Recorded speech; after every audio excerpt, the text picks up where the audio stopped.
Andrew Tate becomes the first icon. Yeah, I'll give him that respect.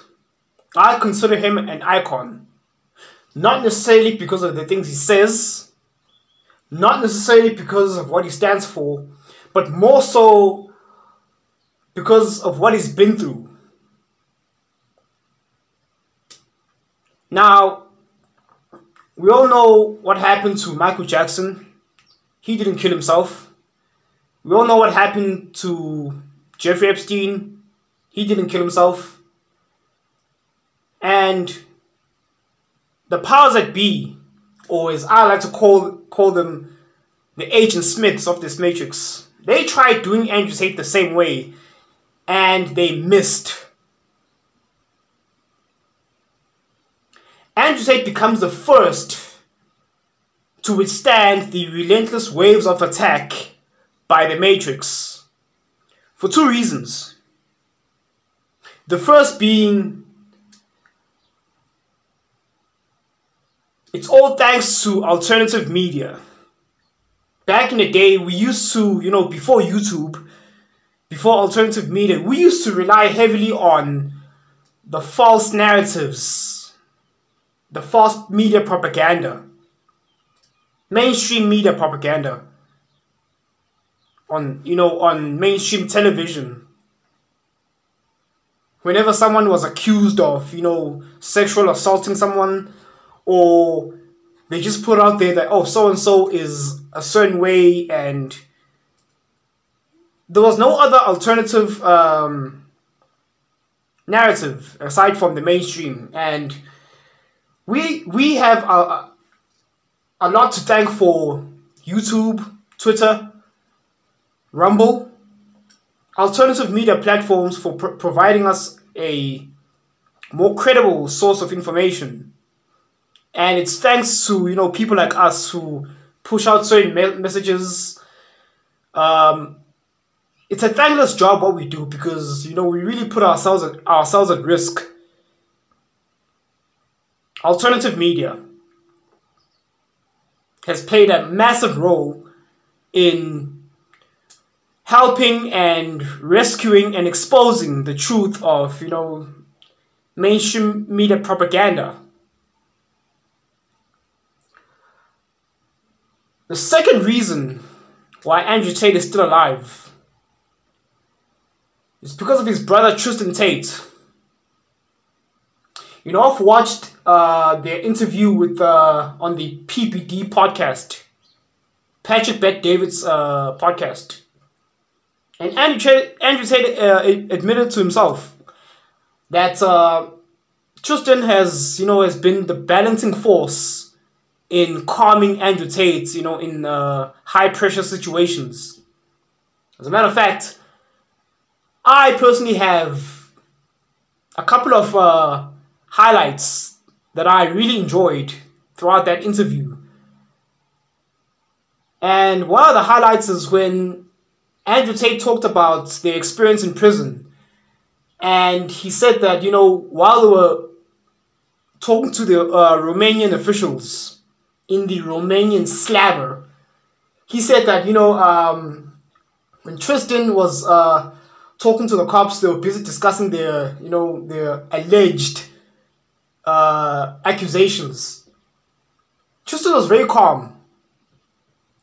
As a matter of fact, when he was talking to the officials at the office, and then Andrew Tate was in his cell, and then he saw Tristan come back from talking to the Romanian officials, and he just didn't get. He had this I don't give a toss attitude. He said Tristan came back and said, "Hey, listen, Andrew, it's a matrix attack. It's BS," and Tristan just went to sleep. Didn't care at all. He was like, well, there's nothing we can do. It's a matrix attack. And respects. I respect that. Keeping calm under high pressure situations, while Andrew himself was like thinking, stressing what they were going to do to get out of the situation. Tristan Tate has played a much needed balancing force, with the two brothers. They need each other. They need each other. I mean, the guys live together. It's beautiful as brothers. They're there for one another. Tristan has been there with Andrew. I mean, although Andrew Tate is, the main guy that they're attacking, and then Tristan was arrested by proxy, by association. Without Tristan, I can only imagine what would have happened, because you know how they tend to execute those who buck against the system in prison, behind bars. That's exactly what happened to Jeffrey Epstein. It's a good thing that Andrew had, it wasn't just him.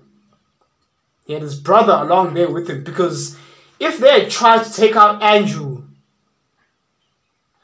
Tristan Tate would have seen that, and he would have spilled the beans, and that would have exposed the so-called justice system.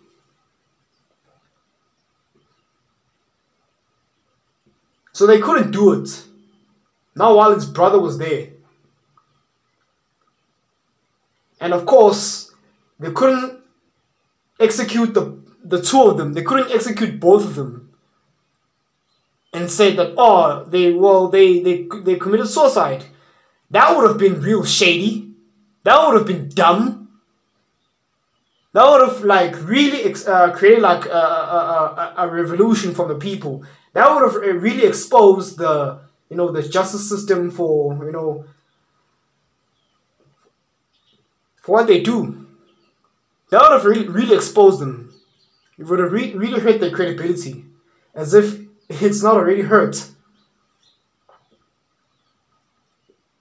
So they couldn't execute Andrew alone because he had his brother there, Tristan, and they couldn't execute the both of them. They had no choice but to let them go. But it's funny how media outlets like the BBC, they still insist and persist on smearing Andrew Tate in the bad light. There was this imaginary victim called Sophie, and the other one was Alexa, and now there's a new one. Silly. But, yeah, that's just what I wanted to share with you. Andrew Tate, and along with Donald Trump,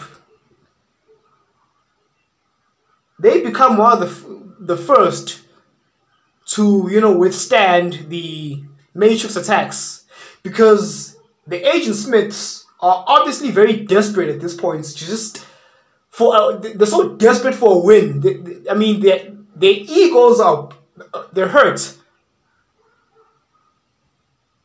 Because they've tried shooting and they missed. Same thing was happening to Trump. They're trying so desperately, pulling all sorts of Hail Mary attempts, false Hail Mary attempts to stop him from running. And it's become so blatantly obvious at this point. They're so desperate.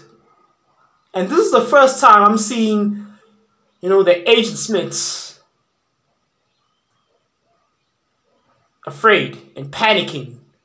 They're panicking big time. I'm not sure how we're going to come out tops on the other side. I don't know what's going to happen. But obviously, we, the Red Pill, are doing something very, very right. Because they're wounded right now. The Agent Smiths, they're wounded. Trying so desperately to score a win.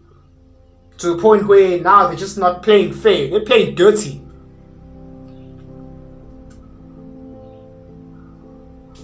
Kudos to the Red Pill.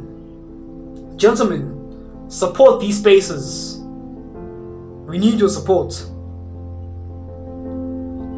And if you've been watching this long, thank you so much for watching. And I have to go to the bathroom because, this energy drink is doing something to my insides. I have to go to the loo. Thank you so much for watching. Cheers.